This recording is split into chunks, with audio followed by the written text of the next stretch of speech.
los pasos electorales del precandidato Alberto Fernández. Con idas y vueltas está Claudio Jacqueline para hacer este análisis. ¿Cómo estás, Luciana?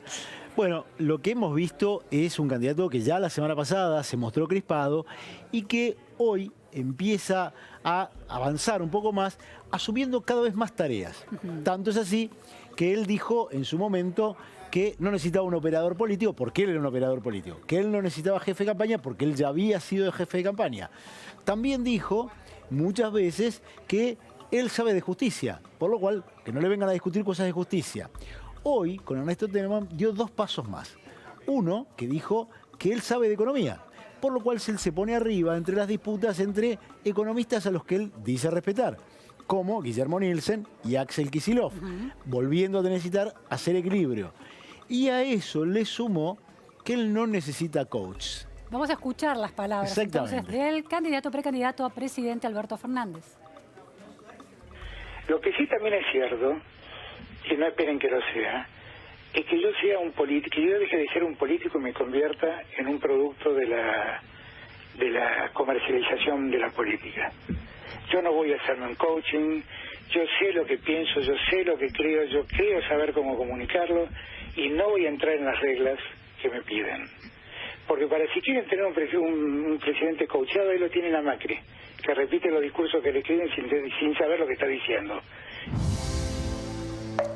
Nueva grieta entre coacheados y no coacheados. Coacheados y no coacheados. Sí, lo que pasa es que si Alberto Fernández hubiera tenido un comienzo de campaña arrollador, donde hubiera estado en un lugar que los propios, ya ni siquiera los ajenos, estuvieran conformes, y los que están conformes son los ajenos, que celebran cómo arrancó la campaña, uno diría, bueno, tiene lógica.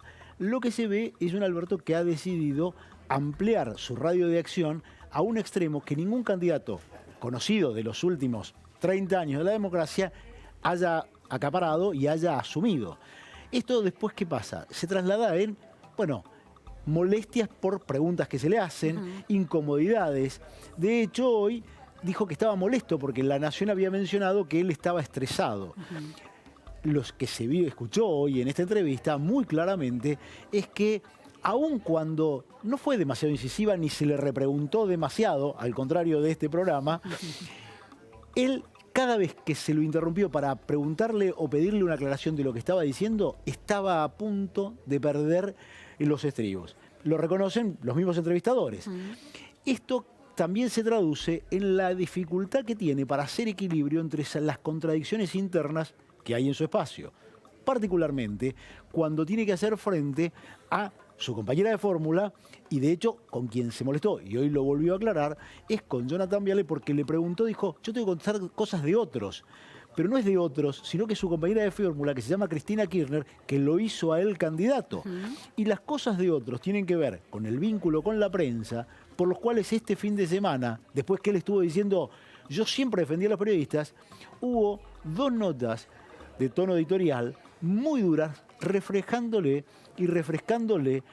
las actitudes que él tuvo de maltrato, acoso o de no haber evitado que durante el gobierno que él integró como jefe de gabinete se hicieron. Fueron las de Jorge Fontevecchia en Perfil y la de Pablo Sirven en La Nación. Es decir, una campaña que le cuesta mucho arrancar, que está llena de contradicciones, que hoy por hoy los que celebran son los oficialistas y los que se preocupan son muchos de los que están en su entorno, particularmente los que tratan de poner en funcionamiento las campañas de las segundas líneas, que no logran encontrar un discurso homogéneo y que encuentra estos problemas. Y entonces aparece un Guillermo Nielsen diciendo que el candidato a gobernador de la principal provincia argentina, Axel Kicillof, es un ignorante. En nuestro programa estuvo Guillermo Nielsen la semana pasada y además dijo, estas palabras las dijo en otro contexto Guillermo Nielsen, pero en este programa dijo que Axel Kicillof era comunista, se lo cuestionaba también por esas ideas de izquierda. Exactamente,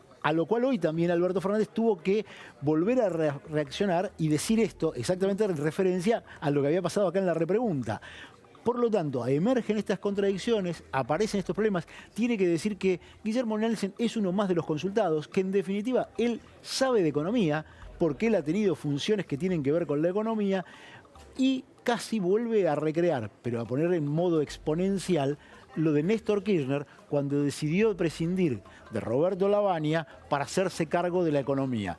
Ya sabemos qué pasó una vez que Néstor Kirchner se hizo cargo de la economía como presidente o como el esposo de la presidenta en funciones, que era el que controlaba las decisiones económicas. Claudio, esta incapacidad o decisión de no delegar estos sombreros distintos, que es el de operador, jefe de campaña, asesor estrella de economía por parte de Alberto Fernández, ¿tiene que ver con desconfianza en relación a todo su equipo y al equipo que ha quedado conformado en esta alianza particular entre él y la expresidenta? ¿O tiene que ver con algo estructural, que esa grieta entre lo que representa a la expresidenta y una cierta mirada en algunos temas más moderados por parte de Alberto Fernández está empezando a hacerse sentir? Yo diría que tiene que ver con las dos cosas, y es una buena observación. Tiene que ver con alguien que nunca construyó un equipo más amplio que los 4 o 5 que formaban el Grupo Callao, entre los que están en el mundo económico Culfas, que fue vicepresidente director del Banco Central en la gestión anterior, o por ejemplo Santiago Cafiero en lo político. Ese grupo, que no son más de 4 o 5, nunca se amplió, pero también porque le llegó una candidatura de manera inesperada y de golpe, cuando todavía no había armado esa articulación. Por eso es que también se incomoda cuando le dicen, ¿y quién es su referente económico? Claro. Es que él no lo puede decir, y es porque no lo tiene, y porque no armó eso. A eso se le suma la desconfianza acumulada a lo largo de 10 años de él marcar diferencias con el cristinismo particularmente y con la cámpora de manera muy notoria, y por el otro lado, esta cosa de que esa dificultad que él tiene para poder articular estos dos espacios entre la demanda de moderación de un electorado que no le es propio y la necesidad de mantener un buen vínculo con sus soportes políticos, con quienes lo hicieron candidato, pero además con quienes encabezan la provincia más relevante de la Argentina, y que ahí es donde concentra su poder, sobre todo la cámpora. Entonces, estas diferencias emergen. Él hoy mismo volvió a decir que hay 3 cosas sobre las que él tiene muchísimas diferencias con Cristina. Las 3 cosas son obra y gracia de Axel Kicillof. ¿Cuáles son esas 3 cosas? Es la desinversión, el déficit fiscal y el cepo.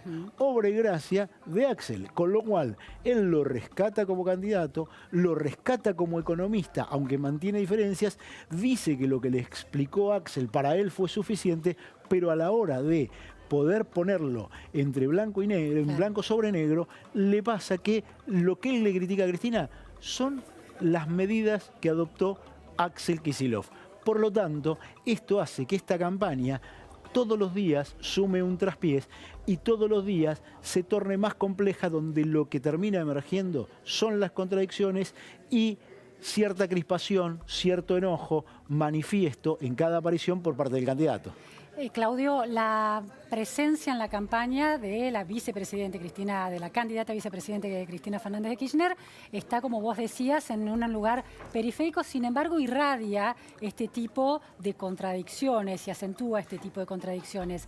¿Cómo te imaginas que de ganar esta fórmula podría funcionar este tándem donde hoy en la campaña ya pesan las contradicciones? Este es el punto más difícil de proyectar.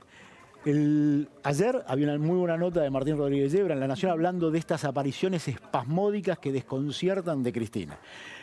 Lo que nadie sabe es qué va a hacer Cristina. Están los que dicen, Cristina ya se corrió. Cristina lo que está poniéndose es un lugar donde ya se dio el lugar y en definitiva ella es el valor simbólico que representa la continuidad en esa fórmula y la garantía de que lo que se hizo en su gobierno, que consideran bueno los seguidores de ella, va a seguir estando, y por otro lado el nexo entre la cámpora, particularmente con su hijo Máximo, que sería su proyecto a 2023.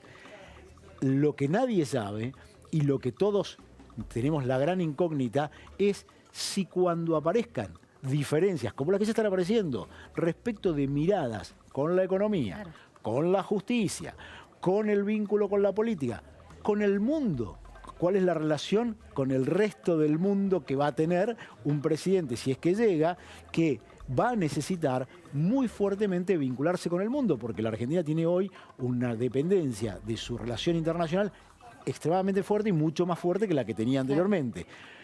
Y esto, hay diferencias muy notables y muy notorias entre lo que piensa Alberto Fernández y lo que piensa la Cámpora. Cuando esas dificultades, cuando esas diferencias aparezcan, Cristina Kirchner va a dejar que esto se resuelva en esferas que nadie sabe cuáles son, va a permitir que el que conduzca, si es que llega, tome las decisiones aún estando ella en contra y aún estando en contra, sobre todo, quienes son sus herederos naturales, que son Máximo y la Cámpora. Esta es la gran incógnita que abre cada una de estas apariciones de Alberto Fernández, donde emergen estas contradicciones y estos conflictos no saldados que a él lo ponen en este estado de crispación, que no tiene que ver necesariamente con las preguntas de los periodistas, aun cuando puedan resultar en algún caso incisivas, en algún caso fuera de tono o en algún caso molestas, como puede ser alguna actitud de algún movilero. Tienen que ver con que hay algo que él no puede responder y que lo pone muy incómodo y muy crispado sin lugar a duda. Claudio, último tema que surge de tu columna es Máximo Kirchner 2023. ¿Esa es una opción realmente que están imaginando? Digo, un joven que no ha tenido ninguna función ejecutiva dentro de la política argentina, sin experiencia, ¿se puede convertir de la noche a la mañana, en apenas unos años, en el candidateable, en el presidenciable del kirchnerismo? A ver, si uno escucha lo que dicen todos los que están en torno de Máximo Kirchner, lo que dice Alberto Fernández, lo que dice la segunda candidata a diputada de la provincia de Buenos Aires, Luana Volnovich, que dice no tiene límites, dice su potencial es infinito. Así lo calificó en una entrevista radial la semana pasada.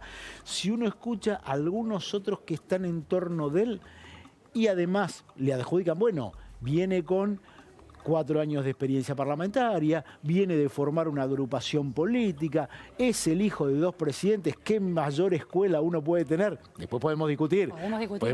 ¿No? Sí. Pero, digo, si uno está armado de todos estos atributos, y esos atributos son los que creen quienes están en torno de él, y da que pensar que es muy probable que Máximo Kirchner sea visto por sus compañeros, por quienes están en torno de ese espacio, como la figura que recree ese lugar, sobre todo en un espacio que se ha caracterizado particularmente por hacer un culto a la personalidad, ser un espacio de liderazgos únicos y ser un espacio donde no se ha institucionalizado nunca.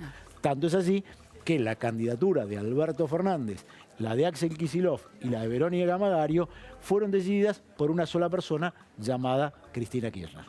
Muchísimas gracias, Claudio Jaqueline, por este agudo análisis del panorama político de la Argentina hoy.